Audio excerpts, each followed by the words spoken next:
മാനസാന്തരപ്പെട്ട് സുവിശേഷത്തിൽ വിശ്വസിപ്പി. ക്രിസ്തുയേശു പാപികളെ രക്ഷിക്കുവാൻ ലോകത്തിൽ വന്നു എന്നുള്ളത് വിശ്വാസവും എല്ലാവരും അംഗീകരിപ്പാൻ യോഗ്യമായ വചനം തന്നെ. ഇതെല്ലാവരും അംഗീകരിപ്പാൻ യോഗ്യമായ വചനമായതുകൊണ്ട് വീണ്ടും വീണ്ടും ഈ പ്രദേശത്ത് കടന്നു വരുവാനായി ഞങ്ങൾ നിർബന്ധരായി തീരുന്നു. നിർബന്ധം എന്റെ മേൽ കിടക്കുന്നുവെന്ന് പൗലോസ് പറയുന്നത് പോലെ ഞങ്ങളുടെ മേലിൽ നിർബന്ധമുണ്ട്.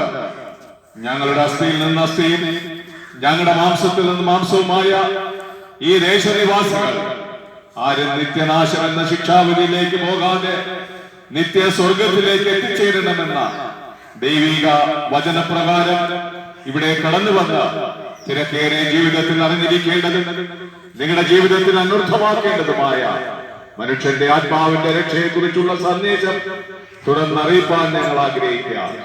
ഇവിടെ പ്രാർത്ഥിച്ച് ഒരു ഗാനം ആലപിച്ചതിന് ശേഷം ദൈവവചനത്തിൽ നിന്ന് നിങ്ങൾക്ക് കേൾക്കാവുന്നതാണ്. കർത്താവിൽ പ്രസിദ്ധന്മാരായിരിക്കുന്ന ദൈവദാസന്മാർ ഗാനങ്ങൾ ആലപിക്കുകയും ദൈവവചനം ശുശ്രൂഷിക്കുകയും ചെയ്യുന്നതാണ്. നിങ്ങളുടെ വിലയേറിയ ശ്രദ്ധയെ ഈ ശബ്ദപരിധിക്കുള്ളിലേക്ക് ഞങ്ങൾ ഹാർദവമായി സ്വാഗതം ചെയ്തുകൊണ്ട് പ്രാർത്ഥിച്ച് ഈ ശുശ്രൂഷ ഇവിടെ ആരംഭിക്കുകയാണ്. നമുക്ക് ഇപ്പോൾ പ്രാർത്ഥിക്കാം.